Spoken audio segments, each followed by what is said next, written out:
안녕하세요. 가방을 만드는 하루, 가을 하루입니다. 저는 지갑이나 필통 같은 작은 소품들과 가방을 만드는 브랜드를 작게 운영하고 있어요. 더 많은 분들께 저의 일을 알리고 브랜드를 성장시키고 싶어서 유튜브를 시작합니다. 오늘은 필통을 만드는 영상을 보내드리면서 제가 못해도 좋아하는 일을 고집하는 이유라는 주제로 이야기를 해보겠습니다. 잘하는 일과 좋아하는 일 중에서 우리는 늘 고민을 하죠. 그리고 꽤 많은 사람들이 잘하는 일에 손을 들어줍니다. 그것이 안전하고 실패하지 않는 길이기 때문이죠. 그러나 내가 재능이 없어도 정말 좋아하는 일이 있다면 저는 포기하지 말고 keep going 하시라고 말씀드리고 싶어요. 저는 몇 년 전까지 가죽 만지는 일이 아닌 다른 일을 하고 있었는데요.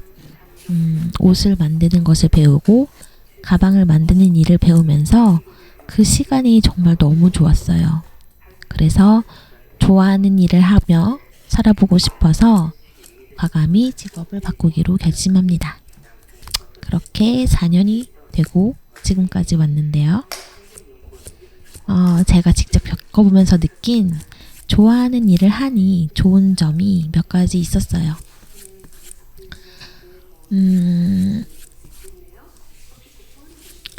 먼저 시간을 재지 않게 되더라고요.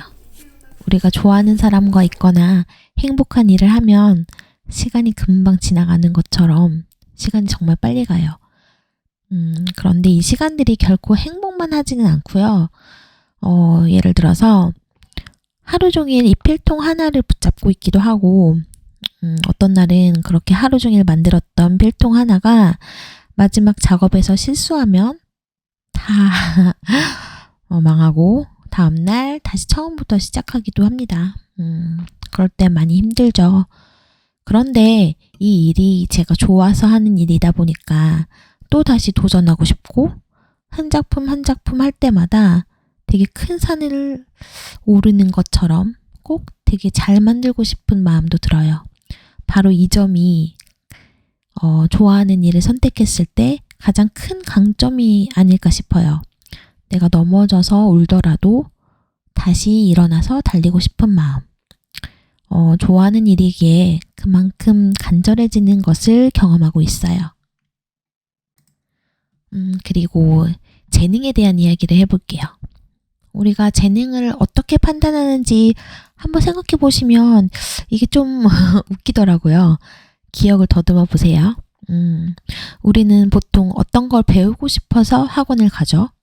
이때만 해도 필요하거나 아니면 내가 조금 좋아하는 마음이 있어서 배워보고 싶어서 가게 되셨을 거예요. 그런데 그 학원에서 선생님이나 다른 사람들에게 너 잘한다 라고 인정을 받으면 이때 재능 있다고 생각하거나, 이 반대의 경우 나 이거 좋아하는데 다른 사람보다 못하네? 나 재능 없네? 뭐야? 하고 금방 포기하는 경우가 있어요. 요점은 바로 이 재능이 있다는 부분을 내가 아닌 타인으로부터 인정으로 단정지어 버린다는 것이에요. 내가 좋아서 하는 일인데 다른 사람의 의견이나 인정이 왜 내 인생의 결정에 많은 부분을 차지하고 있어야 했었는지, 이 부분에 대해서 저는 정말 많이 고민했어요. 그리고 저도 가죽공예를 배울 때 이 부분에서 되게 많이 흔들렸었어요. 가죽공예를 배우는데 정말 너무너무 재밌는 거예요. 그런데 문제가 제가 함께하는 수강생들보다 진도가 많이 느렸어요. 예를 들어서 다른 사람 한 번 가서 배울 거를 저는 3번 가서 배웠거든요. 이건 누가 봐도 재능 없음이었죠. 그래서 제가 이 일을 전업으로 바꾸고 싶다고 했을 때 주변인들은 모두 말렸어요. 말 많잖아요. 그냥 취미로 해. 그런 거 되지. 이렇게 고민이 정말 많이 되더라고요. 자존심도 엄청 상했죠.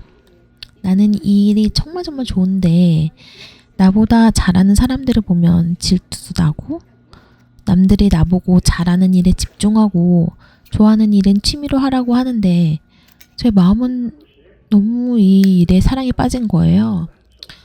정말 많은 고민을 하고 결정을 내렸어요. 저는 관점을 바꿔보기로 했어요. 내가 좋아하는 것, 그 본질에 집중하기로 했어요. 어린 환자 책에서 나오는 진짜 중요한 마음의 눈을 한번 가져보기로 했습니다. 남들보다 느리면 어때? 내가 클러치백 하나 만드는 걸 목표로 세우면 나는 그것만 보고 클러치백 만들 때까지 그것만 생각하는 거예요. 이걸 다 만들었을 때 내게 주는 기쁨이 더 크니까 나는 그 기쁨에 집중할래 하면서 제가 보았던 기준을 속도에서 의미로 살며시 바꾸어 보았습니다. 나의 인생이 그동안 타인에 의해서 좌지우지되고 있었다는 것도 바라볼 수 있었고요. 제 인생의 주인이 저이길 바랬어요. 이 일을 선택한 것이 제가 제 인생의 주인이 되고자 선택한 첫 번째 결심이었습니다. 그런데 내가 진짜 좋아하는 일인지 아닌지는 직접 해봐야 진실을 파헤쳐 볼 수 있더라고요. 이게 무슨 말이야? 그냥 좋아하는 일을 하면 되는 거 아니었어? 하시겠지만 제가 겪고 있는 경험들이 이거예요. 가족공예를 업으로 시작하고 힘든 일이 많이 있었어요. 처음에 고작 1년짜리 지도자 과정을 수료한 후에 겁도 없이 직업을 바꾸겠다고 했으니 제가 장인도 아니고 얼마나 부족한 일들이 많았겠어요. 그것들에 대한 이야기는 차차 풀어볼게요. 가장 중요한 돈에 대한 이야기도 안 할 수 없겠네요. 처음에 손바느질로 필통을 만드는데 15,000원짜리 필통 하나를 팔면서 하루가 걸렸어요. 그때는 정말 누구라도 사주는 사람이 있다는 것에 감사했고 진짜 기쁘게 만들었는데 이게 갈수록 주머니 사정이 힘들어지더라고요. 그럼에도 저는 돈이 생기면 또 가지고 사고 또 돈을 들여서 각종 장비를 사고 제가 왜 이렇게까지 하고 있는 것인지 이 일이 도대체 무엇 때문에 그렇게 좋은 것인지 내가 미친 건 아닌 건지 저 스스로에게 묻고 또 물을 수밖에 없었고 그 이유가 어린 시절 저의 결핍 때문이었다는 것을 알게 되었어요.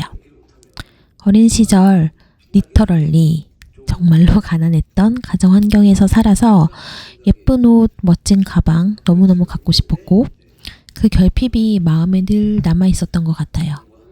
그래서 제가 가방 하나하나를 제 손으로 만들면서 저에게 선물할 때 마치 어린 시절 그 꼬마아이에게 보상을 해주는 것 같은 느낌이었던 거죠. 그렇게 제가 저에게 한 발 더 다가갈 수 있게 해준 것 같아요. 그리고 그 이유를 알고 나서는 그 맹목적이었던 고삐를 느슨하게 조절할 수 있게 되었어요.